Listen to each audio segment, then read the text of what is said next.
Assalamualaikum. Salam sejahtera. Kembali semula bersama saya, Cikgu Hidayah. So, 4.2 adalah getah asli. Okay, getah asli. Kita tengok dulu standard pembelajaran kita. 4.2.1, kita akan menerangkan getah asli dari segi penamaan, formula struktur dan sifatnya. Kita akan juga mengeksperimen penggumpalan lateks. Kat sekolah kita ada pokok getah. Ada 4 batang pokok getah. Selalunya untuk topik ni kita akan pergi menoreh kat belakang tu. Dengan bantuan Cik Noridah. Tapi Cik Noridah kita dah pun pencen. Baru-baru ni je pencen. Minggu lepas kot. So tak tahulah siapa nak tolong kita menoreh getah lepas ni. Okay, sebab mungkin ada di antara yang kita tak pernah tengok pun. Di antara kita termasuk saya. Tapi saya biasa tengok. Dah tahun tengok. Yang tak kenal pun pisau toreh macam mana. Tambahlah nak menoreh kan. Saya tak boleh.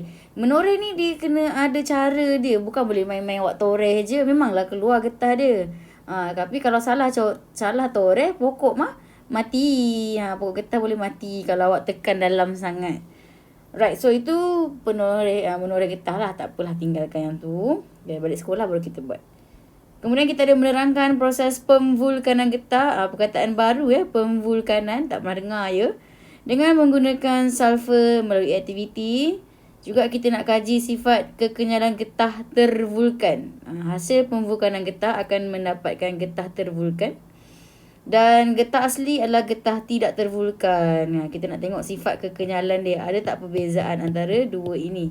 Okay, melalui eksperimen.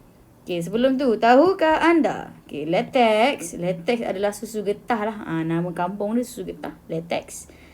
Dia macam cecair kan? Okay, latex sebenarnya adalah sejenis kolloid. Bukan larutan. So, latex walaupun cecair tapi dia bukan larutan. So, kenapa? Sebab keadaan dia, latex ni sebenarnya adalah mengandungi zarah getah. Zarah getah ni tidak larut dalam air. Sebaliknya tersebar secara berasingan dalam air. Nanti saya lukiskan macam mana bentuk kolloid tu. Okay. So sebelum tu kita tengok dulu bahagian sebelah sini, getah dan sejarah. Pokok getah atau nama saintifik dia Hevia brasiliensis. Saya main sebut je. Telah dibawa ke Malaysia pada tahun 1877. Daripada mana? Awak boleh Google daripada mana. Okay, yang penting yang kita kena tahu, pokok getah bukanlah berasal native daripada Malaysia. Okay, so disebabkan oleh kita dijajah oleh British yang bawa masuk sebenarnya pokok getah ni. Tapi lama-lama dia menjadi meluas dan terus berkembang sebagai komoditi penting negara sehingga kini. Sampai sekarang pun kita antara pengeluar getah utama. Okay. Sarung tangan getah ni kita yang paling eksport paling besar dunia. Kita Malaysia lah yang eksport paling besar sarung tangan getah kepada dunia. Okay, juga boleh menghasilkan daripada getah asli juga adalah penghasilan kondom dan juga kateter. Okay, kateter ni digunakan dalam bidang perubatan. So rasanya ada dalam sejarah kot yang topik getah dibawa masuk ni. Okey, so kita nak tengok pula ni lah pokok getah. Sebelah kiri kita ni pokok getah dan telah ditoreh. So sebenarnya asalnya dia daripada bawah je lah. So dia akan naik apabila pokok tu semakin tinggi, dia akan menaik lah ke atas macam tu. Okey, latex merupakan cecair berwarna putih kekuningan. Putih kekuningan yang diperoleh daripada pokok getah apabila kulit pokok getah ditoreh. Okey. Getah asli terdapat dalam latex dan merupakan sejenis polimer semula jadi yang dinamakan polyisoprena. So ini adalah polyisoprena.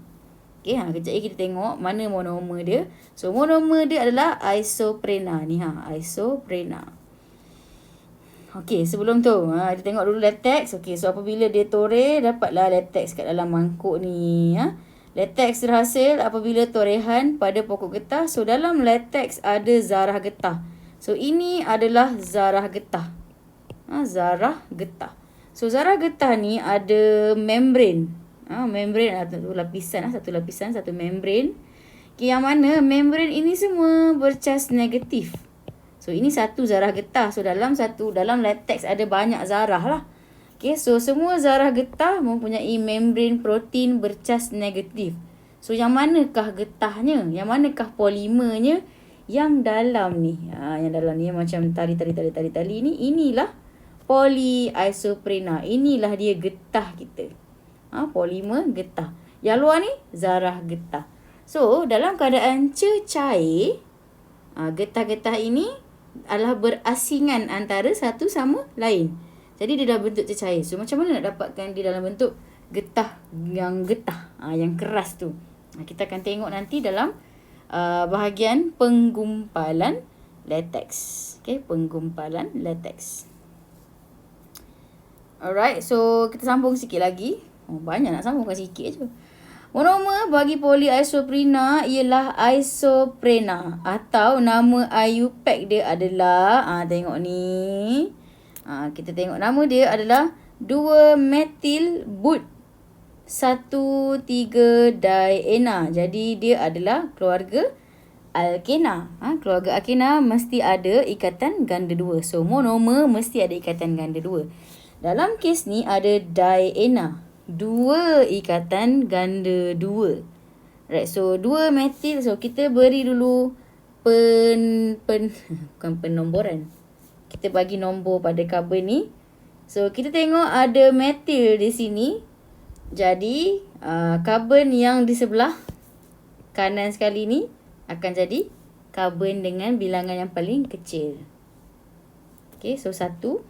Sini karbon nombor 2, karbon nombor 3 dan karbon nombor 4. Pada karbon nombor 2 ada kumpulan metil. Okay, dan juga pada karbon pertama dan karbon ketiga ada double bond. Ada ikatan ganda 2. Sebab tu nama dia 2 metil. Okay, so 2 metil ada 4 karbon. But 1,3-diena. Okay. Macam mana daripada monomer getah ni boleh menjadi polyisoprena ni? Kalau tengok kan, okey saya padam. Kalau kita tengok kan, ikatan ganda 2 adalah pada karbon yang kat hujung sini, karbon nombor 3 dan karbon nombor 1. Macam mana dia jadi polyisoprena, tiba-tiba double bond ada kat tengah-tengah? Okey, kejap lagi kita tengok mekanisme dia. Kita baca dulu. So, membran protein zarah getah tadi bercas negatif pada permukaan luar. Okay, bila dia bercas negatif, semua zarah-zarah dia bercas negatif menyebabkan zarah-zarah getah menolak antara satu sama lain. Okay, apabila dia menolak, dia mengelakkan getah daripada menggumpal. Okay, so kita tengok sikit nota saya. Cikgu kau dah laju sangat dah. Atas lagi. Alright, so ini yang kita katakan sebagai latex, bukan cecair, tetapi latex adalah kolloid. So di dalam kolloid mengandungi banyak zarah getah. So zarah getah mengandungi protein, protein membran yang bercas negatif. Jadi bila dia bercas negatif, okay, dia akan menolak antara satu sama lain, menyebabkan latex kekal dalam bentuk cecair. Dia bukan dalam bentuk pepejal. Okay, ini kita panggil kolloid. Dalam bentuk kolloid, bukan cair, silap. Okay, so monomernya adalah 2-metil 1,3-diena atau nama lain adalah isoprena dengan formulanya C5H4. Walaupun dia C5 tapi dia struktur dia rantai panjang dia hanya 4 karbon. Sebab tu dia jadi but-diena kat situ. Okay, mana lagi satu karbon dia? Ni lagi satu karbon dia kat sini. Ni kan ada banyak orang kata apa, isomer. Ni antara isomer dia lah. Kalau tidak, kalau straight chain je, dapatlah yang ni. Okay, boleh faham tak? Alright. Seterusnya, polimernya kita panggil polyisoprena. Okay, C5H8, ada kurungan N. Banyak lah. Okay, so ini adalah strukturnya. Tapi bagaimana dia berubah struktur jadi macam ni? Okay, kita masuk bahagian seterusnya. Okay, awak kena faham macam mana ikatan terbentuk. Allah, saya nak padam. Satu ikatan terbentuk apabila atom karbon sebelah sini sumbang satu elektron untuk dikongsi.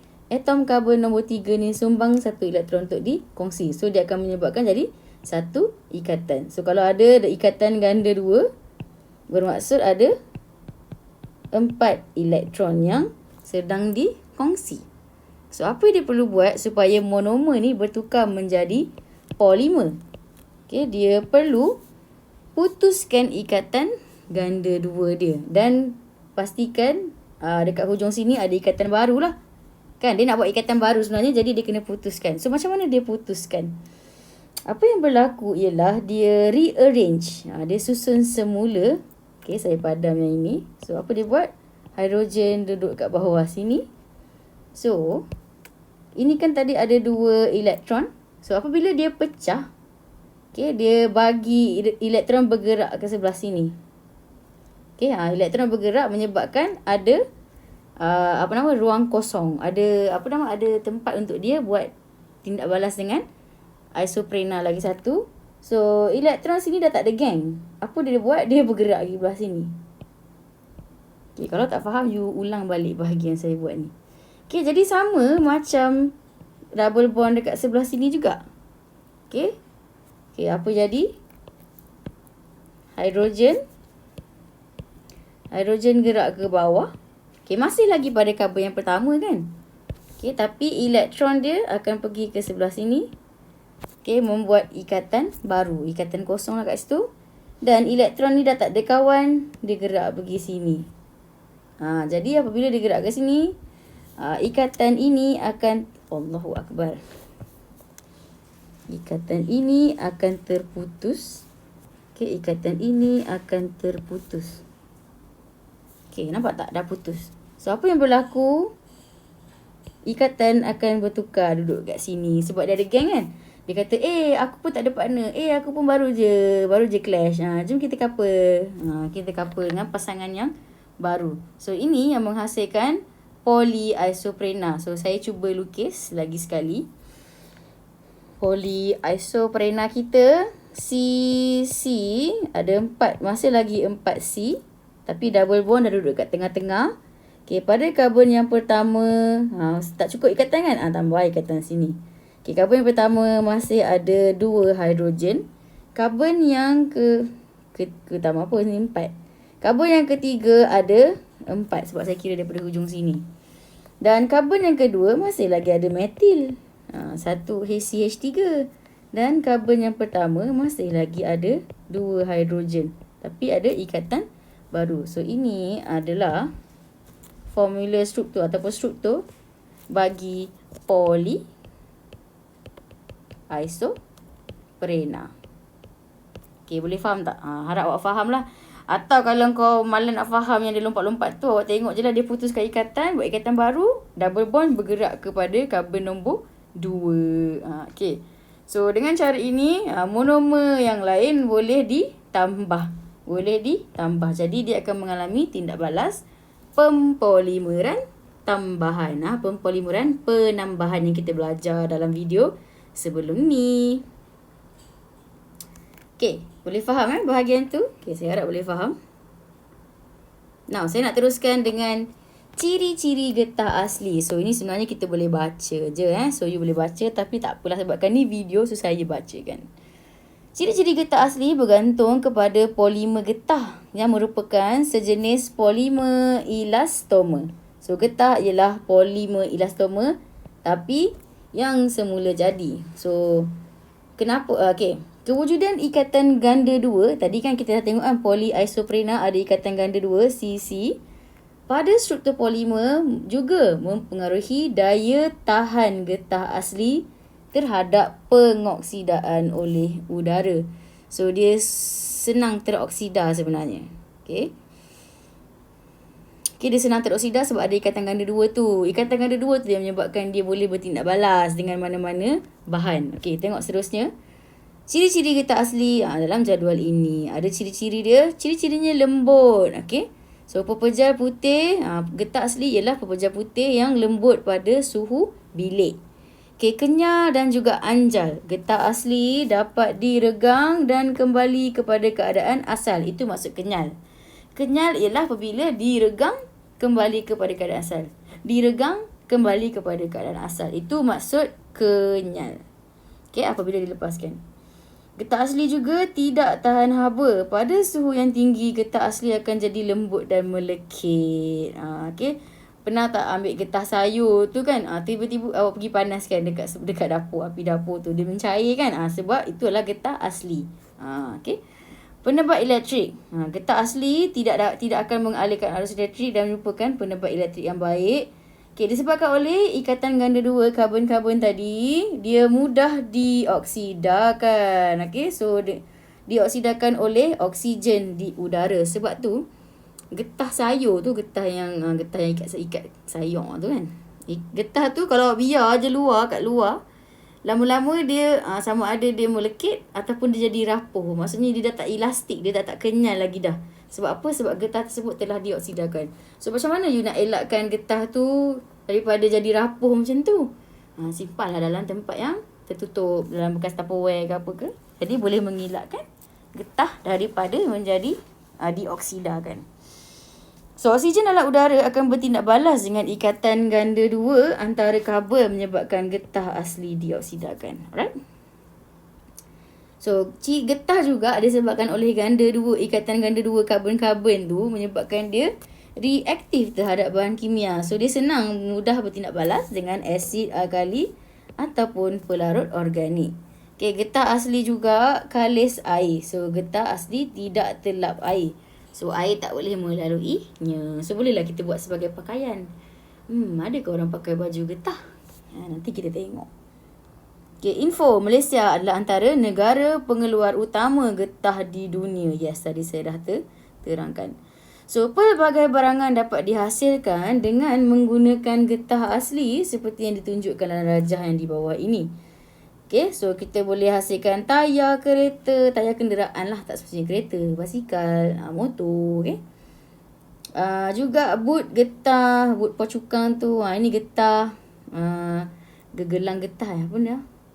Jangan tulis dalam buku teks dalam jawapan getah sayur. Apa? Nanti gelang getah kot. Getah gelang kot. So, ini adalah sarung tangan. Dan juga inilah tapak kasut. Ini kegunaan-kegunaan getah asli. Okay. Alright. So, kita ada Lembaga Getah Malaysia. Agensi yang bertanggungjawab terhadap industri getah.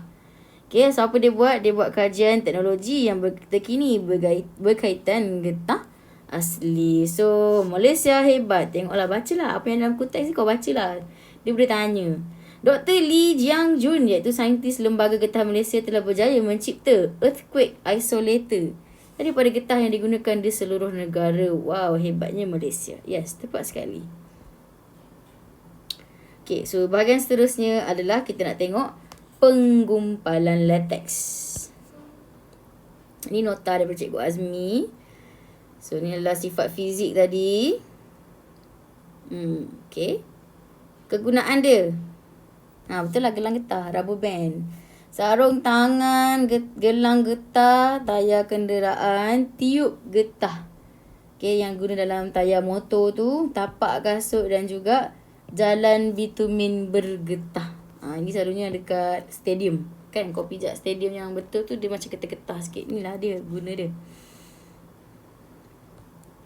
Okay, terang sikit tentang latex daripada getah. Latex adalah susu seperti cecair yang mengalir keluar daripada kulit pokok setelah ditoreh. Ditoreh bukan dipotong. Potong terus. Ditoreh. Latex ialah campuran molekul getah ataupun zarah getah tadi dengan air. Okay, larutan koloid mengandungi molekul getah atau zarah getah yang diselaputi dengan membran protein yang bercas negatif.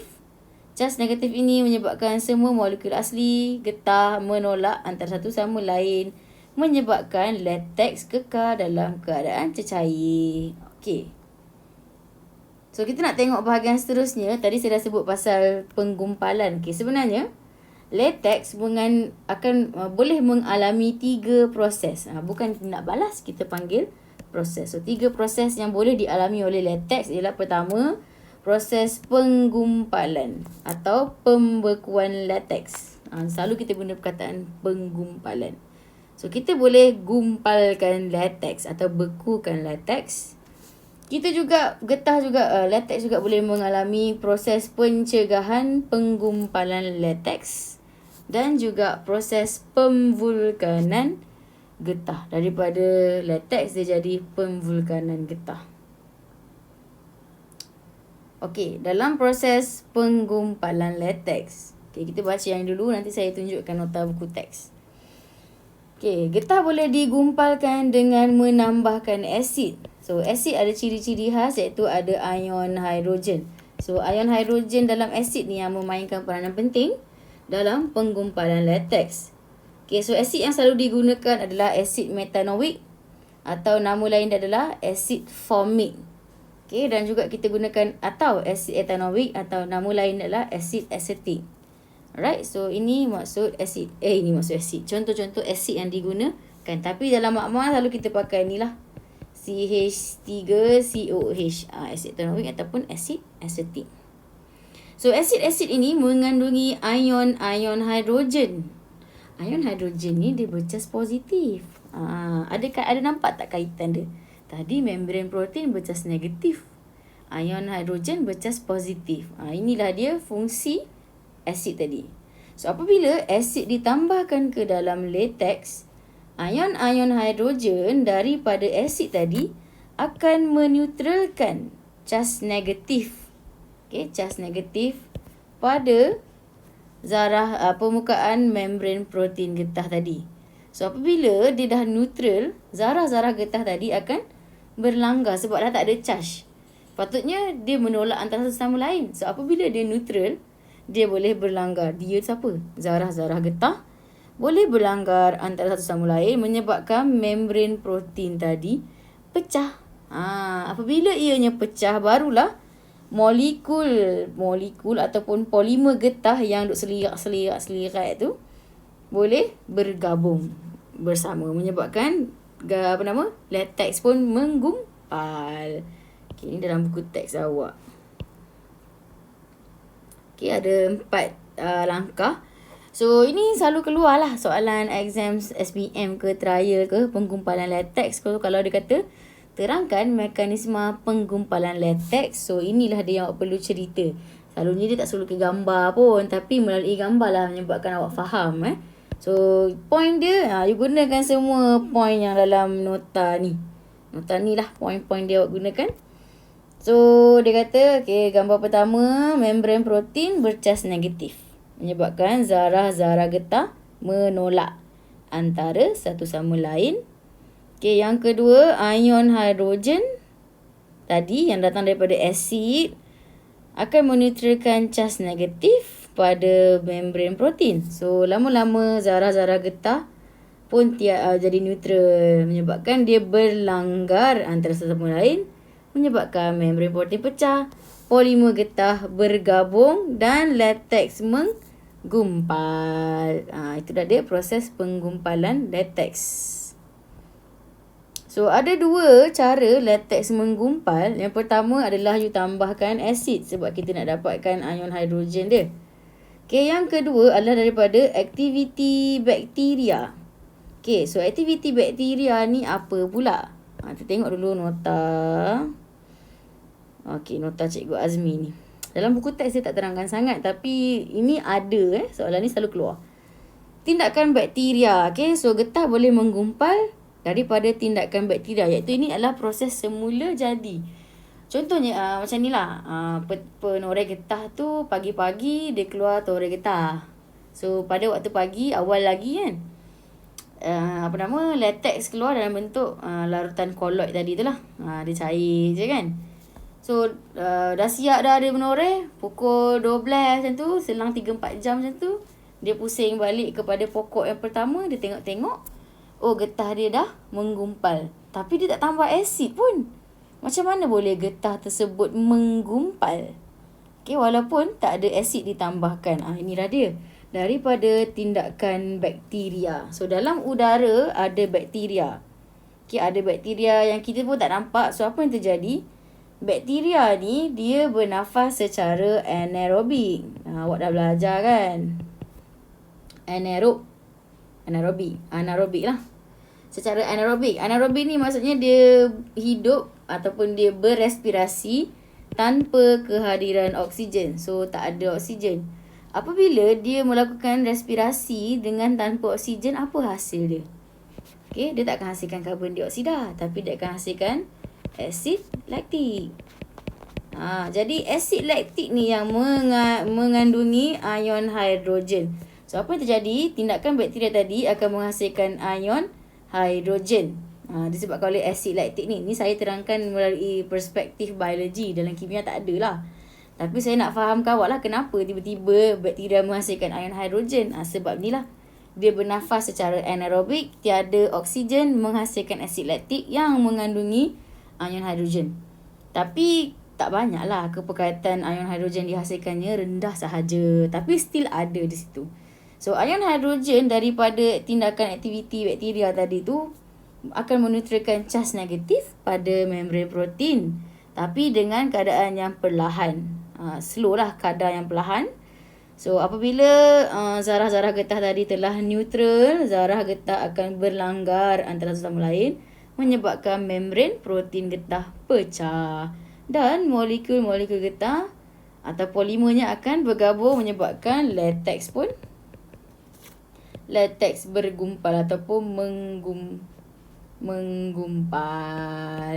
Itulah dia daripada dua kaedah penggumpalan lateks.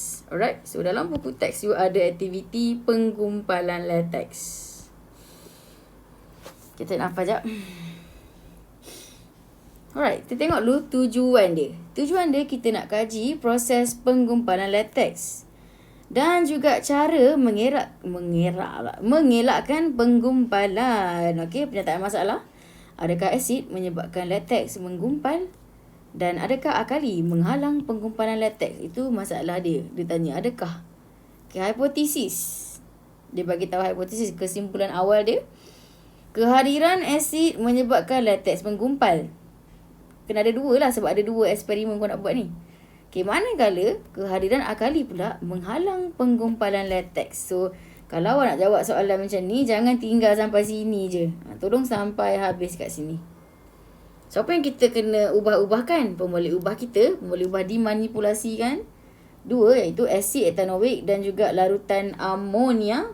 Pemboleh ubah bergerak balas. Okay, kita nak tengok penggumpalan lateks. Adakah menggumpal atau tidak? Yang dimalarkan adalah isi padu lateks. So, ini adalah bahan dia. You tengok sendiri. Bacalah radas dia. Okay, prosedur. Saya kena baca jugalah. Kalau dalam kelas saya sudah awak baca. Labelkan bikar dengan ABC. Sukat 20 cm padu lateks menggunakan silinder penyukat.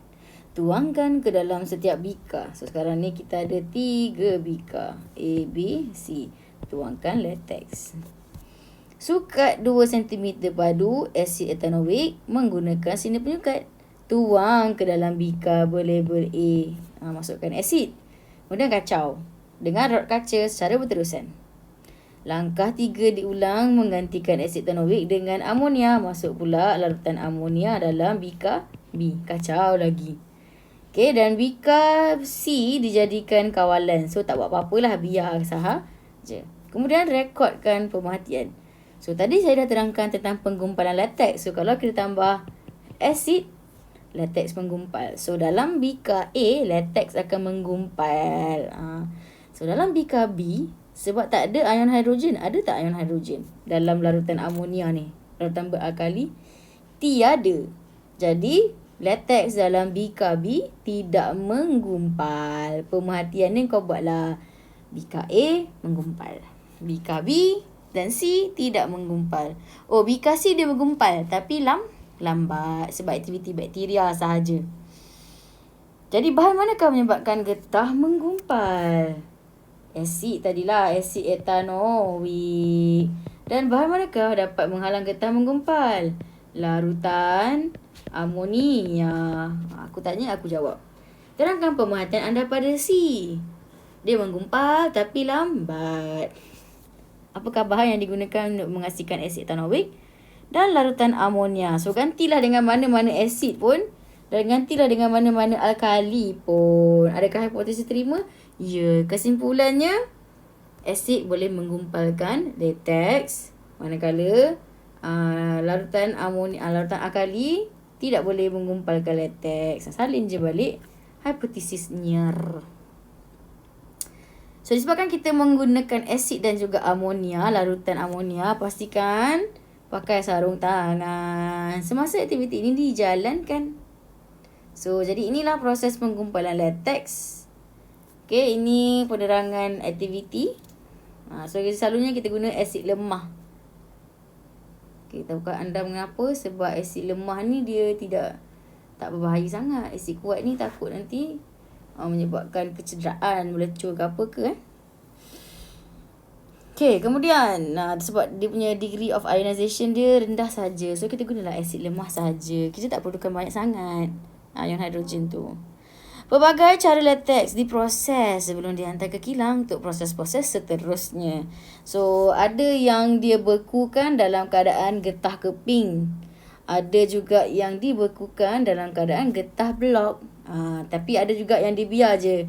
Dalam mangkuk tadi kan, dia dah tambah cuka siap-siap. Dia tambah cuka getah tu kan siap-siap. Jadi dia menggumpal dekat dalam mangkuk tu je. Itu yang kita panggil getah sekerap. Siapa pernah bau getah ni? Harum, harum dalam koma, inverted koma. Harum sangat bau dia. Tengiang-ngiang saya bau dia. Saya ni bukan orang kampung. Minta maaf lah, saya memang bukan orang kampung. Tapi saya pernah lah duduk di rumah mak saudara saya tu. Saya teringat lah bau dia tu. Memang recognizable lah bau getah ni. Busuk sebenarnya. Okay, so tadi kita dah tengok tambah asid, latex menggumpal. So kita nak tengok proses seterusnya. Proses pencegahan penggumpalan latex dengan cara penambahan alkali. So dia bagi contoh larutan amonia, iaitu alkali lemah juga. Dia tak gunalah alkali kuat sebab alkali kuat ni bahaya. Dia boleh menyebabkan hakisan. Okay. So baik guna amonia ni alkali lemah. So apa yang berlaku dalam kes pencegahan penggumpalan latex ni? Larutan amonia ataupun amonia aqueous ni mengandungi ion-ion hidroksida. Okay, ion-ion hidroksida ni bercas negatively charged, bercas negatif. Jadi apabila alkali ditambahkan kepada latex, ion hidroksida daripada alkali tadi menetralkan. Okay, macam ni. Okay, kalau ada getah tadi kan, kita ada molekul yang bercas negatif tadi kan, bercas negatif. So sebenarnya kalau dibiarkan pun memang ada ion hidrogen dalam udara tadi daripada aktiviti bakteria, tapi sikit saja. So apabila kita tambahkan alkali tadi yang ada ion hidroksida, dia akan menetralkan ion hidrogen yang ada daripada bakteria yang dalam latex tu. Dia dah neutralkan. So apabila dia dah neutralkan ion hidrogen yang ada daripada asid oleh bakteria tadi, so membran protein akan kekal bercas negatif. Sebab dah tak ada dah ion hidrogen tadi. Semua dah dineutralkan. Apabila dia kekal bercas negatif, membran protein akan sentiasa menolak antara satu sama lain dan polimer getah tidak dapat bergabung dan latex tidak dapat menggumpal. Right? So, boleh faham? So, ni tak payahlah Settle apa nama tadi? Menghalang penggumpalan latex. Now, kita nak masuk bahagian pemvulkanan latex. Proses yang ketiga. Proses pemvulkanan getah. Okay, apa yang berlaku di sini? Sorry besar kecil. Proses pemvulkanan getah dijalankan kepada getah asli. Sebab getah asli ni tadi ciri-ciri kurang bagus. Lembut lah, mudah teroksida lah, apa semua tadi tu lah. Dan juga tak tahan haba, senang melebur, tak tahan panas. Jadi kita buat proses pemvulkanan getah untuk menambah baik sifat-sifatnya supaya penggunaannya boleh menjadi lebih meluas. So kita boleh kaedah, ada dua kaedah untuk pemvulkanan getah, untuk penyediaan getah tervulkan. Kaedah yang pertama adalah kita panaskan getah asli tadi. dengan sulfur pada suhu 140 darjah Celsius. Dan juga ada mangkinnya adalah zinc oksida. Okay, so ini dalam industri lah, dalam industri. So dalam makmal pun kita boleh buat juga. Apa kita buat? Kita rendamkan jalur getah dalam larutan sulfur klorida. Okay, disulfur diklorida, formula dia. Dan juga metil benzina ni pelarut dia untuk beberapa jam dan kemudian keringkan. So getah tervulkan akan terhasil. Okay, jadi apa itu getah tervulkan? Okey, apa tu getah tervulkan? Okey, getah tervulkan ni adalah getah asli yang telah ditambahkan. Ni dia. Getah asli yang telah ditambahkan rangkai silang sulfur. Rangkai silang sulfur. Okey, tadi kan kita tengok dah. Okey, ini adalah dalam bentuk yang mudah je lah. Adalah polimer getah. So setiap polimer getah tadi, ni adalah setiap polimer getah tadi ada ikatan ganda 2 karbon. Karbon ganda 2, karbon ganda 2. Okay, so yang ni yang menyebabkan tadi senang teroksida lah. Takat leburnya rendah lah. Okay, inilah dia punya sebab dia. So apabila kita memvulkan ataupun pemvulkanan latex, kita tervulkankan dia, menjadikan getah tervulkan. Apa yang terjadi ialah, saya tunjuk kat sini lah. Ikatan ganda 2 tadi putus. Dan dia tambah dengan sulfur. 2 sulfur. Okay. Ni pun sama. Kata saya lah nak buat macam mana pun kan. Okay, senang macam ni. Sulfur cross linkage, nama bahasa Inggeris dia. So dengan menambahkan sulfur, rangkai silang sulfur ini di antara polimer getah, ia menyebabkan getah tersebut bertukar menjadi getah tervulkan dan dia menjadi lebih kuat dan kenyal. Selepas proses pemvulkanan. Sebab apa? Sebab ada rangkai silang sulfur tadi. Okay, so apa penerangan dia? Okay, tengok kat sini. Molekul getah mempunyai ikatan kovalen ganda 2. Tadi itulah. Okay, ikatan kovalen ganda 2. So, apabila apa yang berlaku pada proses pemvulkanan, atom-atom sulfur akan bertindak balas dengan ikatan ganda 2 tadi. Membentuk rangkai silang sulfur di antara molekul panjang rantai getah tadi. Tadi C double bond C double bond C. Ni molekul yang kedua, contoh. Suka hatilah. So tambahkan sulfur. Allah, hudohnya. Cukuplah lukis macam ni je. Kalau dalam soalan saya lukis struktur getah tervulkan, lukis yang ini sahaja yang tadi saya lukis tu lah. So, dengan adanya rangkai silang sulfur ni boleh mengurangkan kebolehan molekul getah untuk menggelongsor antara satu sama lain. So, dia akan, patutnya kalau dia macam straight je macam tu kan. Dia boleh pergi sana seorang, pergi sini seorang kan. So, kalau ada benda yang mengikat di antara dia, macam tu. Jadi, dia akan jadi lebih kuat. Dia akan lebih, dia terpegang satu sama lain. Macam tu lah. Macam mana aku nak cakap? Macam tu lah. So, apabila kita tarikkan dia, jadi molekul getah yang tervulkan ni, apabila kita tarik dia boleh kembali ke kedudukan asal dia. Tarik kuat-kuat, dia masih lagi kembali kepada bentuk asal dia. Ini yang kita katakan kenyal. So, getah tervulkan lebih kenyal berbanding getah asli. Lebih kenyal. Tengok buku teks. So, ni buku teks lah. Okay, lebih kenyal dan berkualiti. So, you boleh baca buku teks you. Gambar kat buku teks kau memang lah confused. Kalau saya pun, saya tak boleh nak faham lah. So, senang cerita tadi tu. Ni straight chain. Ni straight chain. Ni straight chain. Faham tak? Faham tak? Panjang ni. Ni dia lah tadi tu. So, ni ada C double bond C, C double bond C, C double bond C. Dua molekul panjang. So, dua molekul getah. So, apa yang terjadi? Tambahkan sulfur kat sini. Ikatan ganda 2 akan terputus, menambahkan ikatan rangkai silang sulfur. Ini saya dah terangkan. So Charles Goodyear, jenama tayar yang terkenal direkodkan antara individu yang menemukan dan juga mempatenkan proses pemvulkanan pada tahun 1844. Okey, pemvulkanan getah you boleh baca sendiri. Okey, so ini pun samalah, tadi kita dah terangkan dah. So eksperimen ni eksperimen yang famous juga. Yang famous saya sebut lah. Okey, untuk mengkaji kekenyalan getah tervulkan. So nak tengok adakah getah tervulkan ini kenyal atau tidak. So inilah dia eksperimen yang kita perlu jalankan. Mengkaji sifat kekenyalan getah tervulkan dan getah tidak tervulkan.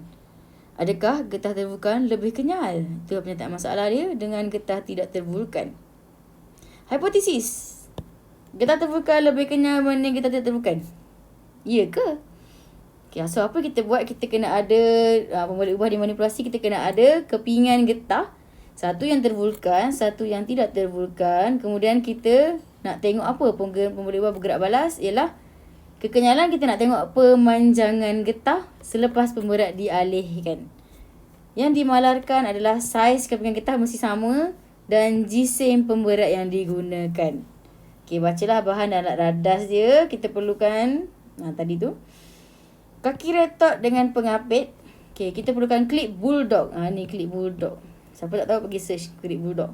Okey, pemberat 50 gram dan juga pembaris besi. So apa kita buat? Gantungkan kedua-dua jalur getah tadi. Kemudian klipkan dengan klip bulldog pada kaki retot. Okey, ukur panjang awal. Ukur sama, pastikan sama. Kemudian you gantungkan pemberat. Okey, di bawahnya. Okey. Kemudian kita biarkan. Okey, rekod pancakhir. Kita biarkan lah. Tengok kau nak biar sehari ke 2 hari ke. Okey. Dan tanggalkan pemberat. Tak payahlah lama-lama tau. Letak sekejap. Kemudian you tanggalkan pemberat. Kemudian baru kita ukur lagi sekali. Okey, pertama ukur yang original. Okey, lepas tu letak pemberat. Awak pun ukur lagi sekali. Berapa dia jadi panjang. Kemudian kita buang pemberat. Kita ukur lagi sekali panjang dia. So 3 kali ukur. Sebab tu ada L1, L2, L3. Okey, dalam kita pun buatlah jadual yang sesuai.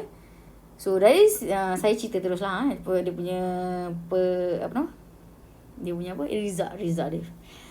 So kita dapati sebenarnya getah yang tervulkan tadi L1 dia sama dengan L3. Dia kembali kepada panjang yang asal. Tetapi tidak pada getah tidak tervulkan ni. Dia memanjang sikit. Apabila kita buang pemberat tu, panjang asal dia tak balik semula. Dia lebih panjang sikit. So dia mengalami pemanjangan. Jadi yang mana yang kenyal? Yang kenyal adalah yang kembali kepada panjang asal, iaitu getah tervulkan. So kepingan getah yang manakah menunjukkan pemanjangan tertinggi? Getah tidak tervulkan. Kepingan manakah yang kenyal? Getah tervulkan.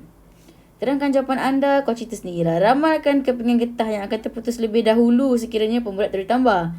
Mestilah getah tidak tervulkan. Apakah kesimpulan? Ambillah hipotesis yang berada di atas tadi.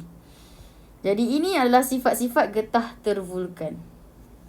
Getah tervulkan mempunyai ciri-ciri berbeza dengan getah tidak tervulkan, hasil daripada pembentukan rangkai silang sulfur. Sebab tu proses pemvulkanan tadi. Pembentukan rangkai silang sulfur boleh mengurangkan ikatan ganda 2 antara karbon, menjadikan getah tervulkan sukar dioksidakan. Nampak tak? Okey, rangkai silang sulfur ni yang kuat menghalang polimer getah daripada menggelongsor apabila diregangkan dan dapat kembali kepada bentuk asal selepas diregangkan. Tenaga haba yang tinggi juga diperlukan untuk memutuskan rangkai ini. Jadi maksudnya kalau kita panaskan, dia tak akan melebur. Okey, getah tidak tervulkan sebelum regang dia macam ni. Waktu regang dia jadi panjang gini. Selepas regang dah hilang dah struktur asal dia. Getah tervulkan ada rangkai silang sulfur. So apabila regang, rangkai silang sulfur ni akan memegang molekul getah tadi tu. So selepas diregangkan masih kembali kepada bentuk asal. So ciri-ciri ni penting, sangat-sangat penting.